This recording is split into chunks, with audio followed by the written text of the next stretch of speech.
Pois bem, finalmente vamos mostrar aqui esse jogão aqui, é um wargame, lançado na Espanha, na Spiel de 2021. E tem aqui bate-papo no canal com o autor, Pedro Iñaki Martínez. Um jogão da Guerra da Tríplice Aliança. Jogo que ainda não sei por que não saiu no Brasil ainda. Interessa a todos, né? Até porque o Brasil é um dos envolvidos na guerra. Como você pode ver, é uma caixinha bem fininha, típico wargame da Masqueoka. Esse jogo já joguei, já teve bate-papo no canal, já teve fotos lá no Instagram. Ele tá lá no meu top 10 de 2022. Vamos dar uma olhadinha. Já tá aberto, né? Para poder falar do jogo. Olha esse quadro aqui que você vai poder encontrar lá em Petrópolis. Se você for aqui no Rio de Janeiro, você pode visitar, você vai ver essa pintura. E aqui ele tem o rulebook em inglês, certo? Aqui tem o War of the Triple Alliance, que é o Companion. Depois você também tem o Companion, que é Libreto Auxiliar, em espanhol, que é o que eu vou mostrar para vocês. Olha só aqui, a arte do jogo é muito bonita, baseada nos quadros mesmo. Aqui você tem detalhes do uniforme do exército paraguaio, argentino, brasileiro, uruguaio, como foram os eventos. Foi bem estudado pelo autor do jogo, conversando com com historiadores, bem detalhado. Aqui, o que cada carta representa, porque tem cartas de evento, ó. Explicação das cartas de aliados. Por exemplo, ativa a Guarda Nacional. A Argentina entrou na guerra completamente desmobilizada, pelo que precisou a ativação da Guarda Nacional, uma milícia que vinha de todas as regiões e que ajudou a muitas forças no combate. Essa carta aqui, ó, o jogador aliado coloca as unidades argentinas especiais da Guarda Nacional em qualquer espaço de Entre Rios, que é um local que esteja controlado pelo bando aliado, pelos aliados. No caso que não controle nenhum espaço entre os rios, o evento dessa carta não tem efeito. Depois eu vou dar uma lidinha em outras cartas aqui, ó. Essa é dos aliados, essa aqui é do Paraguai, por exemplo. Tem uma carta aqui bem interessante, que é... deixa eu ver aqui. Incautação, depósito de armas capturados.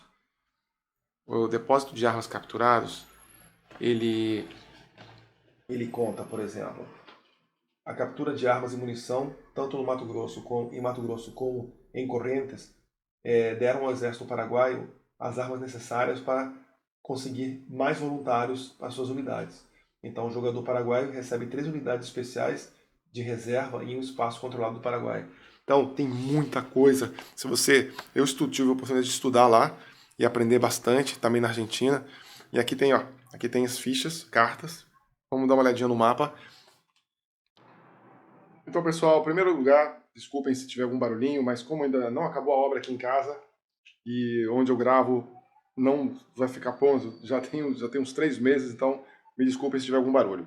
Bom, para fazer aqui, esse é um mapa, como vocês estão podendo ver, vocês podem ver que representa a região do Paraguai, começo lá do Brasil, aqui Brasil, Argentina e aqui embaixo Uruguai, como vocês puderam ver ali no vídeo de abertura, né, do jogo. Aqui é o número de turnos do Paraguai, de pontos de vitória do Paraguai, dos aliados, digamos que, né? Cartas de evento. A que está ativa é essa aqui, do Paraguai. Deck de draw, né? De comprar cartas. Aqui é o deck de comprar cartas. A carta ativa dos aliados. Depois que tiver acontecido o evento, vai para lá. Do Paraguai vem para cá e é puxada. Eu vou mostrar para vocês.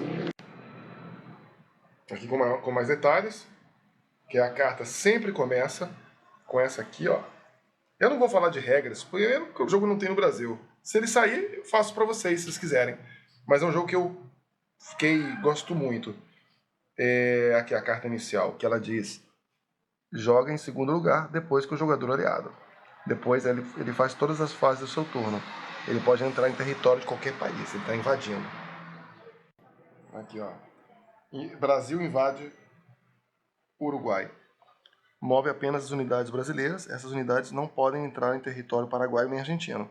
O jogador aliado só pode receber reforços nos espaços estratégicos brasileiros.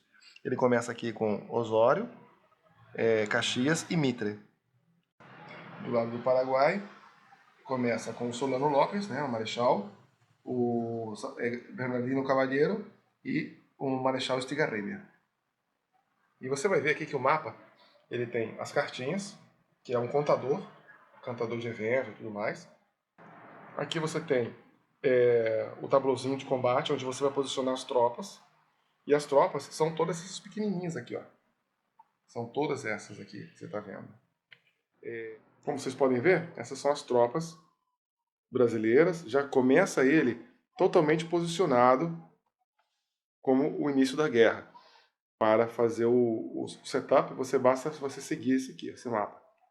E você faz isso rapidinho. Depois que você já aprendeu como é que funciona as pecinhas, onde colocar, você faz um saquinho com setup, você monta ele rapidinho. Esse aqui é o inglês, né? E aqui você tem também, eu estou montei um jogo base, mas você tem maneiras diferentes de jogar, com formas mais avançadas, optional rules, né? Que é líderes mais realísticos, o longo caminho até Mato Grosso, Argentina, tratado de paz com a Argentina, com as tribos indígenas, tem vários cenários que você pode jogar além do confronto total.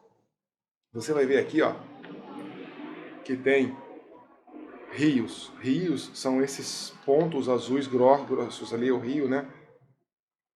Okay? Depois você tem essas linhas marrons, que é como você pode andar, né? E você tem as linhas azuisinhas. Você pode se movimentar por todos esses lados, mas tem uma maneira certa que eu já vou falar para vocês. Além disso, vocês devem estar se perguntando, o que são esses pontos aqui vermelhos? Então, quando um exército do Paraguai invade aqui, por exemplo, esse daqui veio para cá, você pode movimentar, você viu que você controlou ali. Você vai pegar uma bandeira paraguaia, que você tem cheio esses aqui, você vai colocar ali, ou você coloca depois que ele sair e você compra uma carta. Toda vez que o exército paraguaio ou o exército brasileiro invade um local com a carta, por exemplo, se o Paraguai invadir qualquer local que tenha cartas vermelhas, ele vai no deck de cartas dele, aqui, e compra cartas para a mão dele. Se o Brasil fizer em pontos onde tem azuizinhos, como por ali, ó, que você está vendo, ele compra carta. Tem lugares que você ganha ponto de vitória, compra 3 cartas. Mas para que você faz isso? Bom, vamos dar uma olhadinha nas cartas.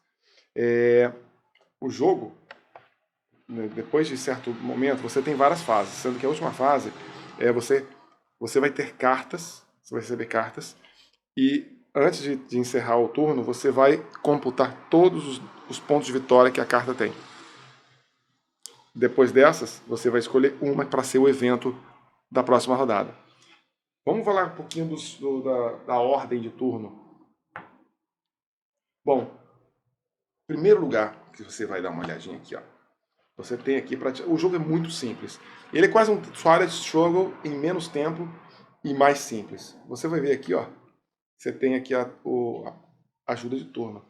A ajuda de turno é a primeira coisa, fase de transporte. A fase de transporte, os aliados, eles vão poder, ou os paraguaios, dependendo de quem começar primeiro, né, como eu já expliquei, eles vão poder se movimentar em qualquer lugar onde tem rio, o Rio Grosso. Então ele pode se movimentar para qualquer lugar. Por exemplo, daqui, se ele estivesse aqui, ele poderia vir até aqui.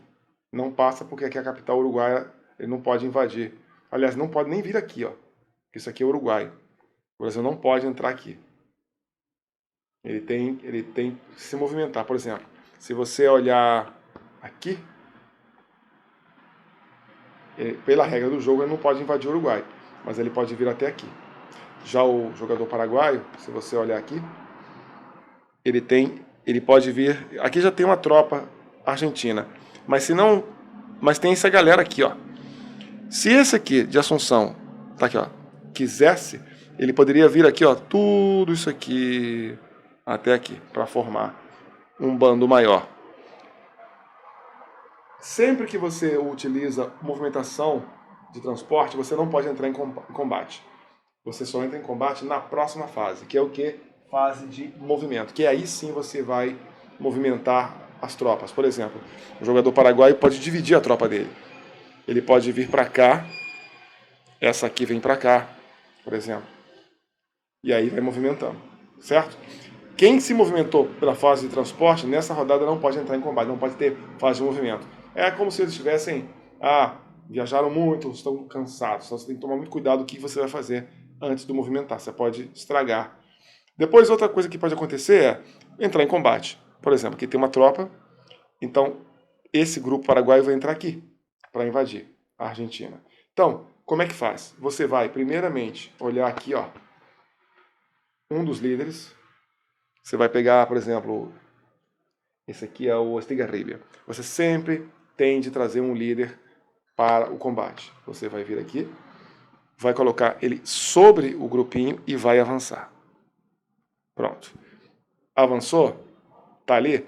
Eu costumo colocar um dadinho para marcar que vai ter o combate. Boto aqui. E aí vamos levar tudo isso aqui para a mesa, o tabuzinho de combate. Começando pelo atacante, né? O atacante ele decidiu atacar. Mas quem vai posicionar primeiro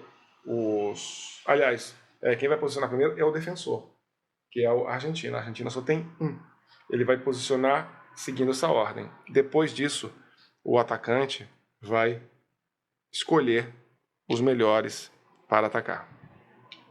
Daí são rolados os dados. E como é que funciona? É um D6 comum. Você tem várias maneiras de fazer esse combate, dependendo da opção de jogo que você quiser. Eu estou fazendo um jogo base, que cada uma se enfrenta assim. Então tem essa aqui. Primeiro estão os atacantes que vão atacar. Aí eles vão rolar o dado. Você está vendo que a força é 2. Digamos que esse cara aqui, esse primeiro aqui, ele rolou 1. Tenha rolado 1. E ele acertou. Então esse aqui vai perder 1 de força. Ficou com 1. Tá? Agora, se ele tivesse rolado 6, né, ele teria falhado. Por quê? A força, ele tem que tirar 1 ou 2 para poder fazer o... Se ele passar de 2, ele já não acerta. Esse aqui, por exemplo, se ele tivesse rolado 2, ele teria acertado. E aí quando chegasse a vez desse, ele só conseguiria rolar,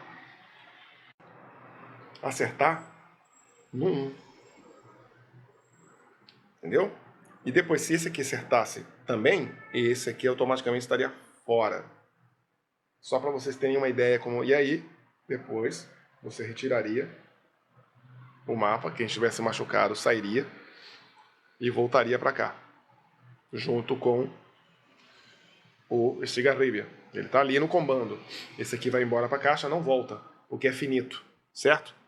E, além disso, quando ele controla esse local, ele pegaria uma carta vermelha para a mão. Então, primeiro, sempre é assim. Quem joga primeiro são os aliados. Quando termina, vão os paraguaios. E depois de terminar toda essa movimentação, fase de transporte, depois fase de movimento, depois fase de combate, que é a fase de combate, e depois fase de manutenção. O que é a fase de manutenção? Você vai olhar... você tem... eu vou explicar como é que você ganha o jogo também, né? Você vai olhar os locais. A primeira coisa que vai fazer é... os aliados jogam primeiro tudo. E fazem a fase de manutenção, fazem tudo. Depois que tiver terminado tudo, é que começa o Paraguai e fazem uma coisa. E o que é a fase de manutenção de cada um? Primeira coisa, o jogador, vamos fazer de conta que quem jogou primeiro foram os aliados, e eles conquistaram várias cartas aqui. Aí a primeira coisa que ele faz é comprar uma carta. Né? E aí ele vai escolher, ele vai primeiro pontuar todas as cartinhas aqui, e depois vai escolher a melhor carta que sirva para ele. Por exemplo, você tem várias cartas, deixa eu dar uma olhadinha aqui para você. Vou botar aqui pertinho. Por exemplo, tem aqui, ó, esforço de guerra no Brasil. E aí tem o texto. A cruzada de Venâncio Flores. A varíola se contagia, o jogador paraguaio perde exércitos. Indígenas abandonam Lopes. esforço de Brasil, né? E aí, após computar todos os pontinhos, ele vai escolher uma carta que será a carta que vai substituir essa aqui que era antes. E aí vai botar, por exemplo, essa. Essa aqui vem para cá, que já não serve para nada, fica essa. E as outras são descartadas. A que está em uso é essa. Ok? Da mesma forma, quando chega a vez do Paraguai, quando chega a vez do Paraguai, ele também vai fazer isso aqui, né? Para você, para ferrar os aliados, né? Após isso, vamos dar uma olhadinha aqui. Após isso, você vai contabilizar os pontos de vitória, né? Escolhe a carta do seu uso e reforços. Reforços são feitos sempre nas cidades. Por exemplo, o Paraguai ele sempre recebe na capital, Assunção, e em Cerro Leão, que são, né, isso aqui são fortalezas. A fortaleza de Curupaytã e de Humaitá, que quem já estudou história sabe que houve uma guerra bem importante, que foi uma batalha muito importante. E também ganha ali, se não me engano, em Cuiabá, aqui. A Argentina, ele ganha aqui embaixo, né, em Buenos Aires. E também o Brasil ganha aqui em Rio Grande do Sul, Rio Grande e Porto Alegre. Então ganha aqui tropas. E como é que o brasileiro perde a guerra? Os aliados, na verdade, perdem a guerra se o Paraguai conseguir invadir Rio Grande ou Porto Alegre ou Buenos Aires. E o Brasil ganha, os aliados, né, ganham se a capital Assunção for invadida, né, e, por exemplo, mas aí se for invadida, os paraguaios conseguem fazer até outras 5 capitais. Eles conseguem ter até outras 4, porque durante a guerra eles conseguiram tirar e mobilizar o que seria a capital do país. Ou se o Solano Lopes, o marechal, o grande herói de lá, for eliminado na batalha. Mas como é que você elimina um herói? Bom, vocês lembram que o Estigarribia ficou aqui no combate? Ele não vai sair dali até o momento que que o jogador paraguaio for utilizar outra guerra. No momento que outro grupo paraguaio, por exemplo, fosse mobilizar daqui para cá, por exemplo, não na mesma rodada, porque esse aqui está estacionado, ele acabou de fazer o combate. Você vai ter que chamar outro líder para vir aqui para atacar aqui, por exemplo. Na próxima rodada, após o brasileiro ter jogado, se é que ele não veio aqui e atacou, e se tiver sobrado, só ele é capturado e aí ele ganha pontos, o jogador aliado ganha pontos de vitória. E você está vendo que o jogo é muito simples. Você lê a carta, faz. O jogador paraguaio tem várias maneiras de você jogar. Eu gosto muito de jogar com o Paraguai, primeiro porque eu simpatizo muito, e segundo porque tem uma maneira que é bem difícil de ganhar, porque o Paraguai começa muito forte, invadindo para cá, para lá, e o brasileiro não consegue entrar, ele não consegue. Então, assim, o Brasil tem que pegar o Uruguai. Se ele pegar o Uruguai, tudo do Uruguai passa para o Brasil, né? Fica parte do aliado. E aí o que era aliado do Paraguai deixa de ser. Então, começa a acontecer todas essas mudanças durante o jogo. Só que ao longo da partida, os aliados começam a ficar mais fortes, mais fortes, mais fortes. Então o ideal é tentar ou correr para cá, para pegar um desses aqui, ou tentar fazer o deck correr rápido, ganhar bastante ponto de vitória e correr. Porque o jogo ele pode terminar ou invadindo a capital de um, ou terminando com um general lá, ou também se você acontecer, você rolar, acabar com ponto de vitória e o deck acabar. E aí ganha quem tem mais pontos de vitória. É bem interessante. Então você pode tentar segurar o jogo, se protegendo, ou correr, rushar, né, para poder ganhar. E se vocês quiserem ver mais, eu posso fazer um vídeo bem detalhado, mas tem que ter bastante view. Estou aguardando vocês aí dar o seu like, o seu joinha, comentem. Existem combates também, quando você está atacando a fortaleza, que ela te dá bônus de defesa. Se você estiver atacando subindo o rio, o jogador que está defendendo, ele vê você chegando. Então eles têm um ataque antes de você poder atacar. É o contrário. Lembram que quem ataca é quem está chegando? Bom, se quem está chegando estiver subindo o rio, quem está lá longe, está falando, ih, caramba, está chegando, ataquem. Então eles vão atacar quem está chegando. Se estiver no rio normal, rio que não tem no mesmo nível, os dois se atacam ao mesmo tempo e os danos são feitos igualmente, ao mesmo tempo. Então esse jogo, e esse jogo tem 2 ou 3 variantes, modulinhos que você pode colocar. Então é isso, galera. Espero que vocês tenham gostado. Se vocês quiserem, eu posso fazer um gameplay completo do jogo para vocês irem vendo como é que funciona, ok? Então um abraço para todos, deixem seu like, comentem se vocês gostariam de ver. Se tiver bastante comentário, eu até faria, porque eu acho esse jogo muito bom de jogar, além de educativo.